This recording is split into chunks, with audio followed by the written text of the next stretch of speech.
আমরা Sylhet to London পরিবারের পক্ষ থেকে আমরা এর তীব্র প্রতিবাদ জানাচ্ছি।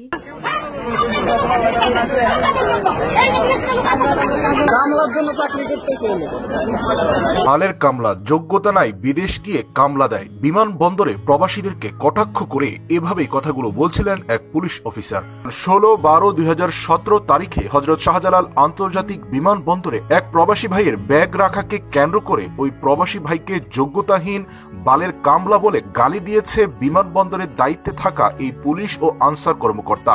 প্রবাসী ভাইরা নাকি বালের কামলা, যোগ্যতা নাই বিধায় তারা নাকি বিদেশ গিয়ে কামলা দিয়ে খায়, আর ওনার যোগ্যতা সম্পন্ন লোক, তাই ওনাদের পজিশন অনেক বড়। বেশি ওজনের কারণে লোকটি তার ব্যাগ বহন করতে পারছিল না, এক পার্শ্বে রেখেছিল ব্যাগটা। এই সামান্য কারণে এত খারাপ ব্যবহার করতে হবে?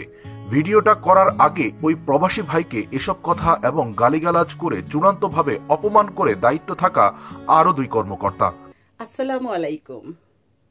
দেশে বিদেশে যে যেখান থেকে এই ভিডিওটা দেখছেন বা দেখবেন, সবাইকে সিলেট টু লন্ডনের পক্ষ থেকে অনেক অনেক প্রীতি, শুভেচ্ছা এবং সাথে বিজয়ের অভিনন্দন। আশা করছি আপনারা ভালো আছেন, সুস্থ আছেন এবং আনন্দে আছেন। আপনারা আনন্দে থাকেন, আমরা সবাই আনন্দ থাকি।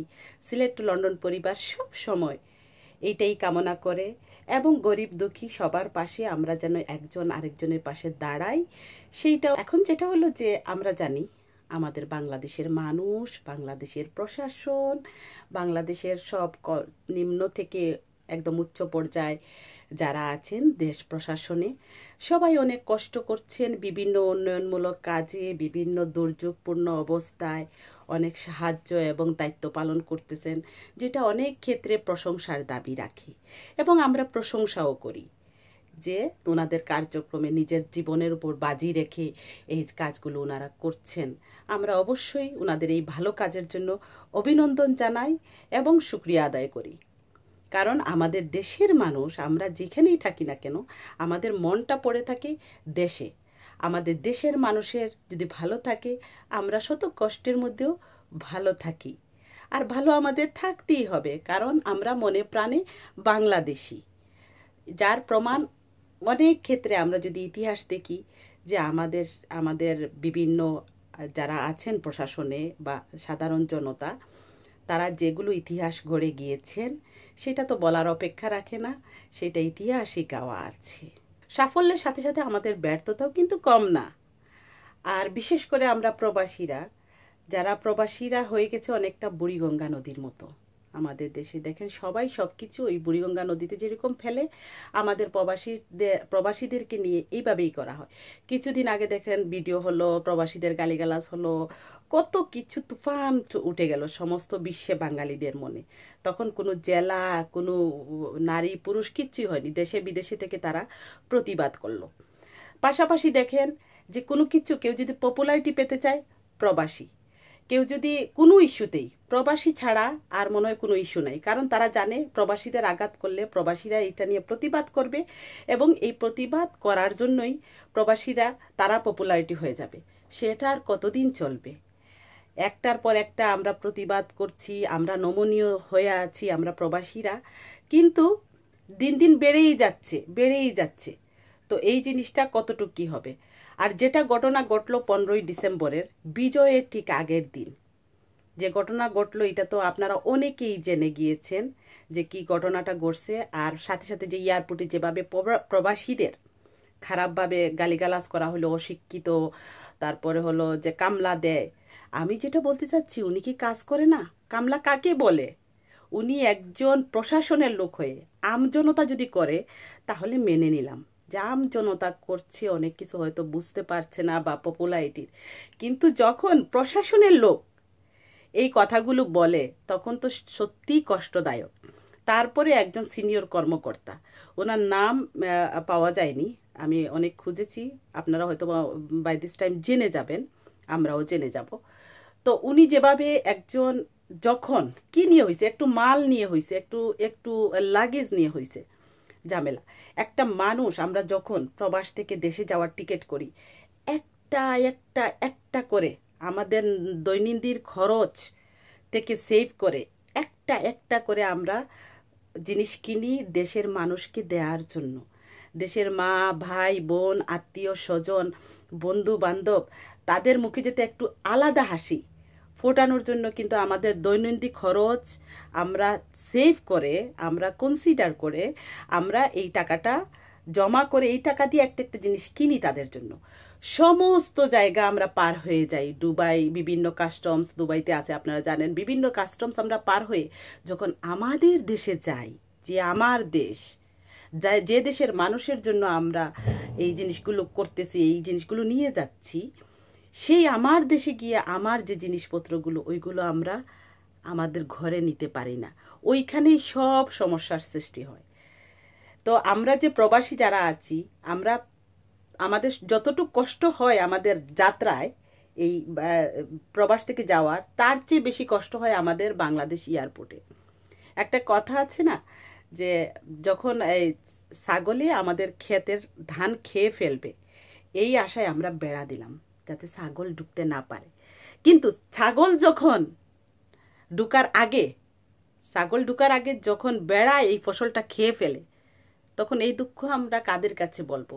নিজেদের দেশে নিজেরা, যে এয়ারপোর্টে এত নিরাপত্তা, এত এত শ্রমিক রাখা হয়েছে, এত এমপ্লয়ি রাখা হয়েছে, হওয়ার পরেও কিন্তু এই এয়ারপোর্টেই আমরা প্রবাসীরা নির্যাতিত হই। টলি মিলে না, এই লাগেজ নাই, ওই লাগেজ নাই, ওইটা ফাটা, ওইটা চুরি হয়ে গেছে সামান। এটা তো দৈনন্দিন ঘটনা ঘটছে আমাদের এয়ারপোর্টে। কেন এগুলো হচ্ছে? কেন এগুলো আমরা যে প্রবাসী, আমরা যে রেমিডেন্স যোদ্ধারা, আমাদের কি কোনো মূল্য নাই? আমাদেরকে দুদিন পরে পরে এইভাবে অপমান করা হচ্ছে, আমরা প্রতিবাদ করতেছি, কিন্তু কোনো লাভই হচ্ছে না। একটু নড়া হয় তারপরে থেমে যায়, একটু নড়া হয় তারপরে থেমে যায়। অনেকটা কি মানে শরতের বৃষ্টির মতো, যে ওই আসলো, আসে এক পশলা বৃষ্টি হয়ে গেল, তারপরে চলে গেল, কিন্তু আমাদের পরিবর্তন কিছুই হলো না। তো এইগুলো আসলে আর কত প্রতিবাদ করা হবে, কত কথা বলা হবে, অনেকেই অনেকভাবে কথা বলতেছেন, কিন্তু কথা বলে তো লাভ হচ্ছে না। যদি রেজাল্টই না আসে, তাহলে এই প্রতিবাদ যদি প্রশাসন এগুলো না শুনে, তাহলে এই প্রতিবাদ তো আরও না শোনার পরে তো এটা অপমান আরও বেশি। আমরা সিলেট টু লন্ডন পরিবারের পক্ষ থেকে আমরা এর তীব্র প্রতিবাদ জানাচ্ছি। আমাদেরকে যে খারাপ খারাপ ওয়ার্ডগুলো, আমি বলতে চাচ্ছি না, যে আপনারা অনেকেই পড়ে ফেলছেন যে কি কি শব্দগুলো উনি ইউজ করতেছেন, এবং বারবার আমরা জানানোর চেষ্টা করেছি যে প্রবাসী শ্রমিক হোক আর শিক্ষিত হোক আর উচ্চ লেভেলের হোক আর নিম্ন লেভেলের হোক, সবচেয়ে বড় কথা তার পরিবারকে ছেড়ে, তার দেশকে ছেড়ে, তার আনন্দ ভোগ বিলাস সব কিছু বিসর্জন দিয়ে টাকা রুজি করার জন্য এখানে আসছে, এবং এই টাকাটা তার নিজের জন্য সঞ্চয় করেনি, এই টাকাটা দেশে পাঠাচ্ছে। আলটিমেটলি যে সরকারের যে বেতনভোগী যে কর্মচারীরা আছেন, তারা এই টাকাটা কিন্তু আমাদের ট্যাক্স থেকে, আমাদের রেমিটেন্সের টাকা থেকে কিন্তু ওনাদের জীবিকা চলতেছে। তো সেই ক্ষেত্রে যার খাও আর যার পরো, যারে নিয়ে ভোগ বিলাস করো, তুমি তাদেরকে গালি দাও?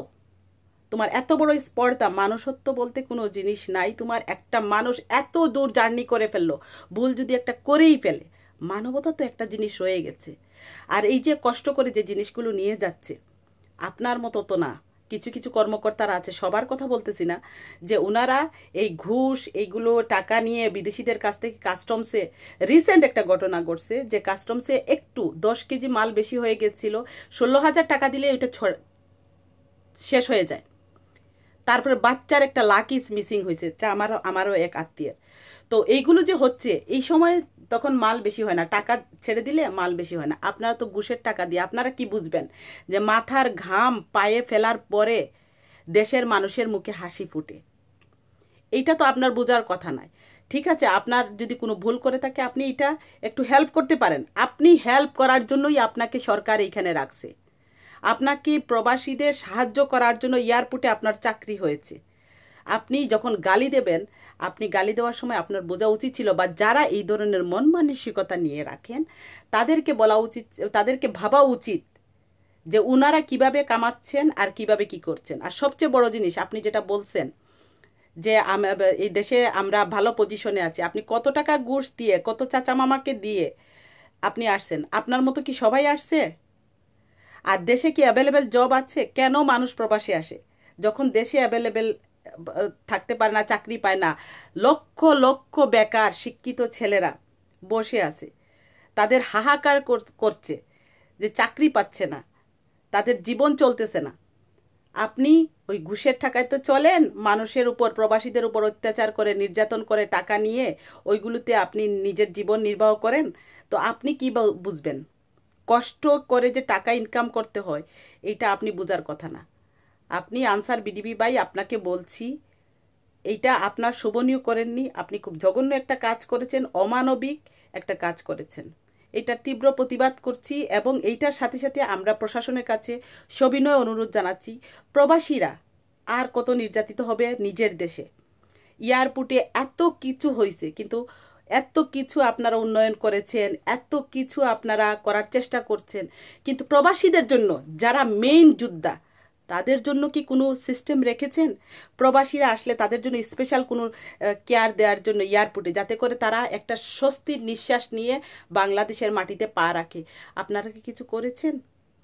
না প্রবাসীদের সবার সাথে আপনারা অবহেলা এভাবে করছেন, অবজ্ঞা করছেন?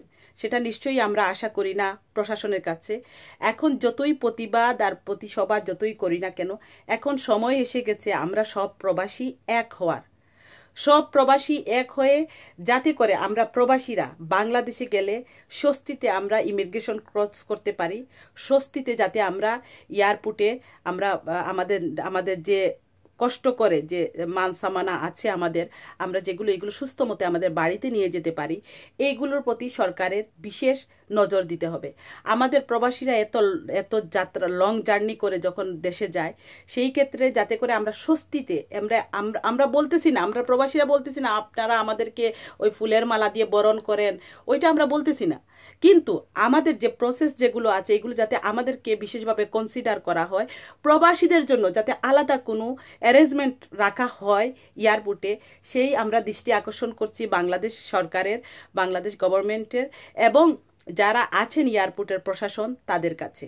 সর্বশেষে আমি এটাই বলতে চাই যে আমরা সব প্রবাসী এক হই, আমরা স্মারকলিপি, আমরা যে যা জায়গায় আছি, যে দেশে আছি, আমরা ওই নির্দিষ্ট আমরা ইয়েতে কাউন্সিলর অফিসে অথবা এমবেসিতে আমরা প্রবাসীদের আমরা স্মারকলিপি পেশ করার চিন্তা ভাবনা করছি। আপনারা যে যেখানে থাকেন যদি মনে করেন এইটা স্মারকলিপি পেশ করা যায়, পাশাপাশি আমরা যে যেখানে আছি সেইখান থেকে যদি আমরা প্রশাসনের সাথে যোগাযোগ করে, আমাদের বাংলাদেশ সরকার সব সময় প্রবাসীদের প্রতি আন্তরিক ছিলেন এবং আন্তরিক থাকবেন এই আশা করছি।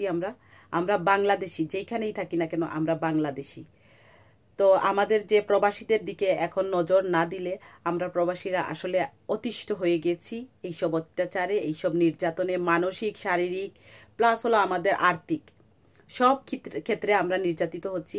আমরা আশা করব বাংলাদেশ সরকার এই যে বাংলাদেশ বিমানবন্দরে, শাহজালাল ইন্টারন্যাশনাল বিমানবন্দরে যে প্রবলেমগুলো হচ্ছে, যে সমস্যাগুলো হচ্ছে, লোকজন মাল নিয়ে যেতে পারতেছে না, আসতে পারতেছে না, টলি মিলতেছে না, সার্ভিসটা কীরকম, বিশেষ করে প্রবাসীদের ক্ষেত্রে বিশেষ নজর দেবেন এবং এই যে ব্যক্তিটা এই কাজ করেছে তাকে যদি কঠিন থেকে কঠিন সাজা দেওয়া হয়, তাহলে দ্বিতীয় কেউ এই কাজটা করার আগে চিন্তা করবে।